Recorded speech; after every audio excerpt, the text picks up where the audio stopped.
사도 요한이 울고 있습니다. 그것도 이 사도 요한이 크게 울고 있습니다. 여러분, 지금 이 사도 요한이 어디에 있습니까? 밤모섬에 있던 그에게 어느 날 하늘에서 음성이 들렸습니다. 이리로 올라오라. 그 순간 이 사도 요한은 하늘로 들림을 받았습니다. 그래서 그는 지금 말로 표현할 수 없는 영광스러운 천상세계, 우리가 모두 사모하는 저 천국에 이 요한이 가 있는 것입니다. 여러분, 그 천국이 도대체 어떤 곳일까요? 여기에 계시는 분들 한 분도 정확하게 천국을 묘사할 분 없을 것입니다. 어떤 사람들이 나는 천국에 가보았다, 나는 천국을 보았다, 이런 책들 있지만, 글쎄 그 사람들의 경험, 주관적인 경험을 우리가 얼마나 받아들여야 될지 모릅니다. 하나 분명한 것은 여기에 등장하는 주인공 요한은 천국을 분명히 보았다라는 거예요. 그리고 그가 쓴 것이 요한계시록입니다. 그런데 이 요한이 천국을 묘사하면서 요한계시록 21장 4절에 보면은 천국을 이렇게 우리에게 소개하는 것을 볼 수 있습니다. 다 같이 한번 읽어볼까요? 시작. 모든 눈물을 그 눈에서 닦아주시니 다시는 사망이 없고 애통하는 것이나 곡하는 것이나 아픈 것이 다시 있지 아니하리니 처음 것들이 다 지나갔음이라. 여러분, 천국이 어떤 곳입니까? 한마디로 표현하면은 눈물이 없는 곳입니다. 눈물을 흘릴 필요가 없는 곳입니다. 여러분, 사랑하는 사람이 세상을 떠납니다. 사망입니다. 눈물을 흘려야 합니다. 병에 들었습니다. 눈물을 흘릴 때가 많습니다. 이런저런 어려운 일을 만납니다. 눈물을 흘리는 것입니다. 천국이 어떤 곳이냐? 이런 것들이 없기 때문에 더 이상 눈물을 흘릴 필요가 없는 곳, 바로 그곳이 천국입니다. 그래서 우리는 이런 찬양을 즐겨 부르기도 합니다. 저 하늘에는 저 하늘에는 눈물이 없네. 거기는 슬픔도 없네. 저 하늘에는 눈물이 없네. 거기는 승리만 있네. 거기까지만 합시다. 그렇습니다. 천국은 어떤 곳이냐? 저 하늘에는 어떤 곳이냐? 눈물이 없는 곳이 천국입니다. 여러분, 사도 요한이 지금 그곳에 가 있습니다. 그런데 놀랍게도 그가 그곳에서 울고 있습니다. 그것도 보통 우는 것이 아니라, 눈물을 훔치는 정도가 아니라 크게 울고 있습니다. 여러분, 하늘에 갔는데 하늘에서 내가 눈물을 흘려야만 한다면, 내가 크게 울어야만 한다면 이 세상과 다를 바가 무엇이겠습니까? 성경을 보면 하늘 문이 열리는 경험을 한 자들이 나오죠. 대표적인 경우가 야곱입니다. 이사야입니다. 에스겔입니다. 스데반입니다. 이런 사람들 앞에 하늘 문이 열렸습니다. 하늘 문이 열리니 야곱은 복을 받았습니다. 하늘 문이 열리니 이사야는 하나님의 인도하심을 받습니다. 하늘 문이 열리니 에스겔은 포로 생활을 하면서 보호하심을 받습니다. 하늘 문이 열리니 스데반은 하나님의 영광을 보는 것입니다. 그런데 이 사람들 모두 다 우리와 성정이 똑같은 사람들입니다. 그렇다면 우리 앞에도 하늘 문이 열리는 은혜가 나타날 줄 믿습니다. 오늘 이 예배에 참석한 우리 앞에 하늘 문이 열림으로 말미암아 야곱처럼 하나님의 축복을 입으며 이사야처럼 하나님의 인도하심을 받으며 더 나아가 에스겔처럼 하나님의 보호하심을 입고 스데반처럼 하나님의 영광을 보며 나아가는 우리 모든 주의 자녀들이 다 되실 수 있기를 주의 이름으로 축원합니다. 사도 요한은 조금 더 특별했습니다. 성경은 이렇게 묘사하고 있습니다. 계시록 11장 19절에 보시면 그는 이렇게 말합니다. 하늘에 있는 하나님의 성전이 열렸다. 사장에서 하늘이 열렸습니다. 11장 19절에 이번에는 하늘에 있는 하나님의 성전이 열렸다. 성전이 열리니까 성전 안에 하나님의 언약궤가 보였다. 그렇게 말합니다. 그러니까 이 사도 요한은 특별한 경험을 했던 것입니다. 단순히 하늘 문이 열리는 정도가 아니었습니다. 하늘에 성전이 있었는데 그 성전이 열렸습니다. 성전 문이 열렸습니다. 성전 문이 열리는 정도가 아니라 그 열린 문을 통해서 하늘 바라보니 성소와 지성소가 구분되어 있는데 지성소를 가리고 있는 휘장이 열렸어요. 중앙에 하나님의 언약궤가 놓여 있는 것 아닙니까? 이스라엘 백성들이 출애굽할 때에 하나님께서 언약궤를 허락하셨습니다. 그 이후에 언약궤는 이스라엘 백성들의 전부였습니다. 요단강을 건널 때에도 언약궤가 제일 먼저 들어갔습니다. 원수들과 싸울 때도 언약궤를 들고 전쟁터로 나가기도 했습니다. 그 언약궤를 잘 모셔두었는데 성경을 자세히 보시면 언약궤가 어느 날 사라져버려요. 그래서 저는 이 언약궤가 도대체 어디 갔을까? 얼마나 찾았는지 모릅니다. 그래도 찾을 수가 없었습니다. 그런데 오늘 요한계시록 11장 19절에 보니까 그 언약궤가 어디에 안치되어 있다고요? 하나님의 성전 안에 지성소에 안치되어 있더라. 우리가 장차 하나님 나라에 다 가게 될 것입니다. 그때 우리 모두는 다 하나님의 이 언약궤를 보게 될 줄 믿습니다. 그러니까 이 사도 요한은 가장 깊숙한 곳까지 가장 자세히 하늘 세계를 보았던 것이 틀림이 없습니다. 이런 그가 제일 먼저 보았던 것이 무엇입니까?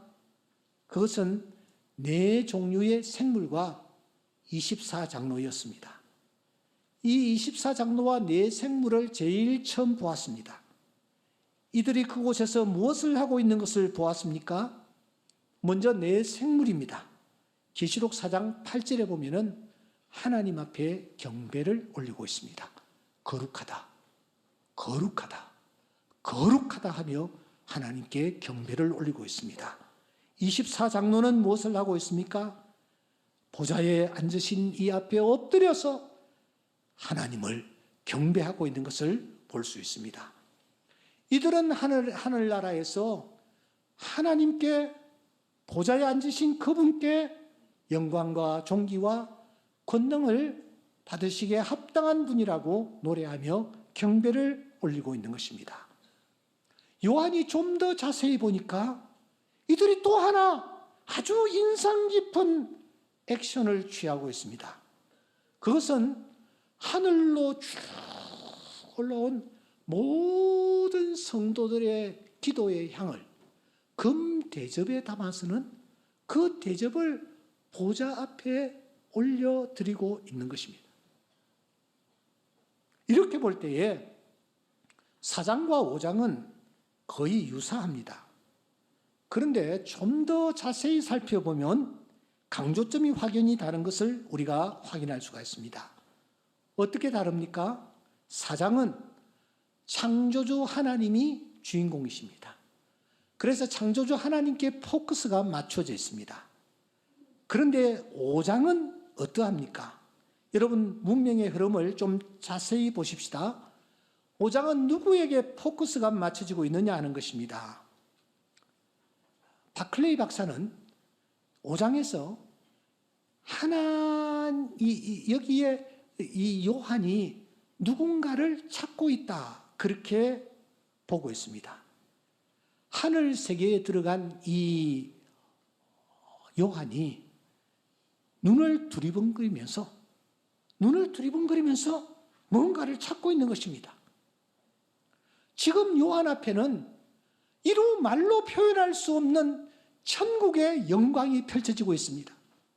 모두 다 이 세상에서 볼 수 없었던 그런 화려하기 그지없는 영광이 그 앞에 펼쳐지고 있지 않습니까? 이것을 구경하고 저것을 구경하고 눈과 마음이 다 빼앗길 수 있는 그 상황 속에서 이 요한은 천국의 그 아름다운 화려함에 눈을 고정시키지 않고 눈을 부드러거리며 뭔가를 찾고 있는 거예요. 그런데 찾지를 못했습니다. 찾지를 못하니 이 요한이 어떻게 합니까? 크게 웁니다. 울음을 터뜨립니다. 그러면 여러분, 지금 하늘나라의 들림을 받은 이 사도 요한이 그곳에서 도대체 무엇을 찾았을까요? 무엇을 찾았을까요? 무엇을 찾았는데 보이지를 않아서 찾을 수가 없어서 이 요한이 울었느냐 하는 것입니다. 사건의 전개를 우리가 한번 따라가 보십시다. 요한의 시야에 두루마리가 들어왔죠. 1절. 그런데 그 두루마리는 보좌에 앉으신 이의 오른손에 쥐어져 있었습니다. 그런데 그 두루마리가 7인으로 봉해져 있었습니다. 7인. 우리가 다음에 분명히 이 부분을 나누고 넘어가야 합니다. 7인이 도대체 무엇인지, 7인을 뗐다라는 것은 어떤 의미를 지니고 있는지, 안팎으로 뭔가가 쓰여져 있었습니다. 그런데 단단히 봉해져 있으므로 펴지지가 않는 것입니다. 바로 그때에 누군가가 나타나 외칩니다. 2절. 누가 그 두루마리를 펴며 그 인을 떼기에 합당하냐? 이렇게 소리를 지릅니다. 그런데 아무리 살펴보아도 아무도 나서지를 않습니다. 그 두루마리를 펴며 인을 뗄 자가 없었던 것입니다. 3절 말씀, 하늘 위에나 땅 위에나 땅 아래에 능히 그 두루마리를 펴거나 보거나 할 자가 없더라 하고 했습니다.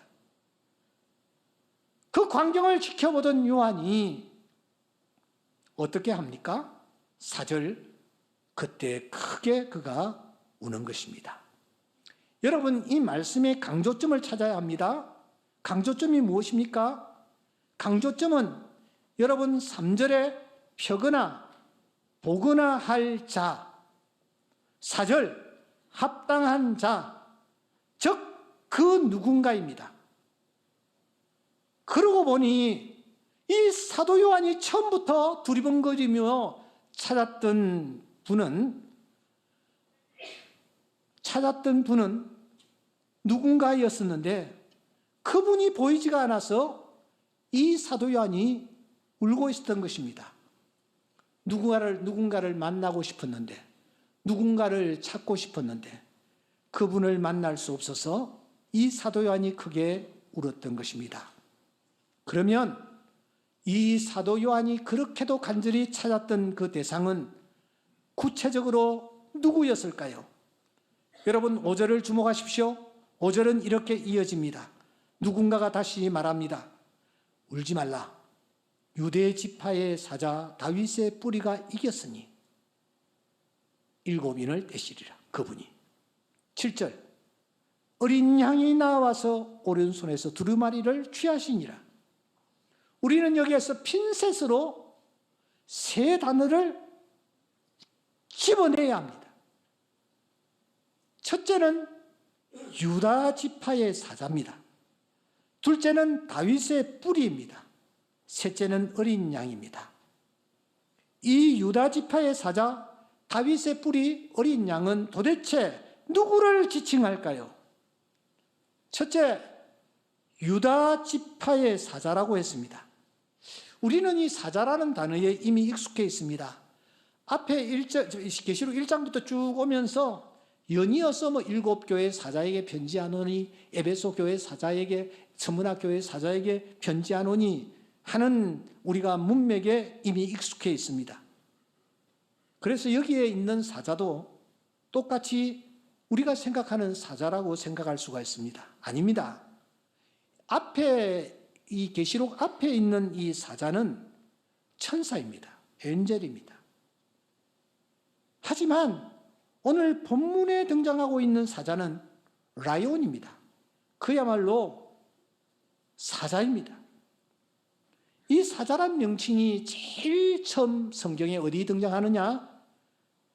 여러분 창세기 49장 9절에 등장합니다.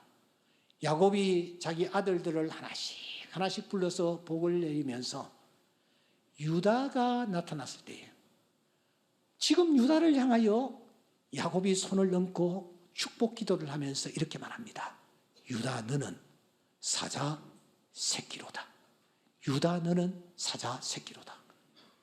이게 무슨 말입니까? 유다의 지파를 통해서 구원자가 나타날 것이라는 예언인 것입니다. 그러므로 여기 유다의 사자는 바로 오실 메시아 예수 그리스도를 뜻합니다. 두 번째로 여기에 등장하고 있는 다윗의 뿌리는 누구를 뜻할까요? 이사야는 말합니다. 이새의 줄기에서 한 싹이 나며 만민의 기호로 설 것이라고요. 이새는 다윗의 부친입니다. 그러므로 다윗의 뿌리 또한 예수 그리스도를 뜻합니다. 셋째로 어린 양은 누구를 가리킬까요? 일찍 죽임을 당한 것 같은 그 어린 양 말입니다. 저 모리아 산에서부터 등장하는 어린 양 말입니다. 제사를 드릴 때마다 다른 사람을 위하여 제물이 되어지고 피를 쏟는 이 어린 양 말입니다. 도대체 그 어린 양이 누구를 뜻합니까? 요한은 요한복음 1장 29절에서 이렇게 말합니다. 보라 세상 죄를 지고 가는 하나님의 어린 양이로다. 그러므로 여기에 어린 양 또한 오실 메시아 예수 그리스도를 뜻하는 것입니다. 유다 지파의 사자이신 예수 그리스도, 다윗의 뿌리 되신 예수 그리스도, 피 흘려 죽으신 어린 양 예수 그리스도. 그러므로 이 세 가지 명칭만큼 예수 그리스도를 정확하게 묘사한 단어가 더 이상 있을 수가 없습니다. 사랑하는 여러분, 오늘 저는 이제 말씀을 마무리하려고 합니다. 이 사도 요한이 이 예수 그리스도를 아무리 찾았으나 예수님이 보이지 아니하므로 천국에서 울음을 터뜨리고 있다는 사실 놓치지 마셔야 합니다. 천국에서 말입니다. 언젠가 그분이 말씀하셨습니다. 내가 너희를 위하여 처소를 예비하려 가노니 가서 너희를 위하여 거처를 예비하면 내가 다시 와서 너희를 내게로 영접하여 나 있는 곳에 넣게 하리라. 이 말씀을 하신 후에 그 주님이 하늘로 승천했습니다. 그 하늘나라에 사도 요한이 지금 올랐습니다. 이 천국을 만드신 주님을 뵙고 싶었습니다. 그런데 그곳에 주님이 보이지 않는 것입니다. 여러분, 예수님이 만들어 놓으신 천국이 얼마나 화려했을까요? 얼마나 시선을 빼앗았을까요? 나사렛 촌사람 요셉과 마리아가 예수님과 함께 수도 서울 예루살렘으로 올라갔습니다. 예배를 드리고 돌아오는데 그 촌사람 촌뜨기 이 요셉과 마리아에게 이 예루살렘이 얼마나 화려했던지 정신이 다 빠져버렸어요. 예수님이 어디 계시는조차 생각조차도 않고 그들은 여기서 이거 구경하고 저기서 저거 사 먹고 그러다가 하루를 보내고 말았습니다. 하루를 보내고 난 뒤에야 비로소 예수님이 안 계시는데 이렇게 생각하고서는 사흘 길을 예수님 찾아 예루살렘까지, 성전까지 다시 이르지 않았습니까? 예루살렘 성전에 혼이 빠졌는데 하늘나라의 천국이 얼마나 멋있었겠습니까? 그럼에도 불구하고 사도 요한은 그 아름답고 화려한 천국보다 더 소중하게, 더 귀하게 생각했던 것이 예수님이십니다. 다윗의 뿌리이신 예수 그리스도, 어린 양이신 예수 그리스도, 유다의 사자이신 예수 그리스도, 그 예수님을 천국에서 만나려고 아무리 살펴봐도 예수님이 계시지 않는 거예요. 그래서 그가 크게 울었을 때에 여러분 7절을 주목하시기 바랍니다. 그때에 어린 양이 나타납니다. 어린 양이 나타나 두루마리를 취하시는 것입니다. 이때부터 이제는 보좌에 앉으신 하나님보다 어린 양이신 예수 그리스도께서 말세에 되어질 일들을 컨트롤하시고 지배해 나가시는 것을 우리가 보게 되는 것입니다. 요한이 하늘나라의 그 화려한 영광보다 예수님을 만나려고 했던 마음, 예수님을 보려고 했는데 예수님을 볼 수 없었을 때에 크게 우는 그 마음, 그 울음을 보시고 들으시고 우리 예수님께서 얼마나 기뻐하셨을까요? 사랑하는 여러분, 여러분들은 이런 울음을 평생에 한번 울어보신 적이 있습니까?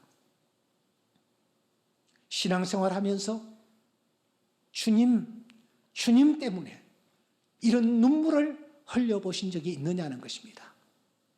성경에는 유일하게 한 여성이 이 눈물을 흘리고 있는 것을 확인할 수 있습니다. 요한복음 20장에 보시면 11절에 마리아라는 여성이 등장을 합니다. 이 여성이 울고 있습니다. 왜 울고 있습니까? 예수님을 무덤에서 만나리라고 기대했는데 예수님이 계시지 아니하므로 마리아는 무덤을 떠나지 못하고 무덤 곁에서 울고 있습니다. 여기 운다라는 단어가 무려 3번이나 등장하는데 이 단어가 클라이오입니다.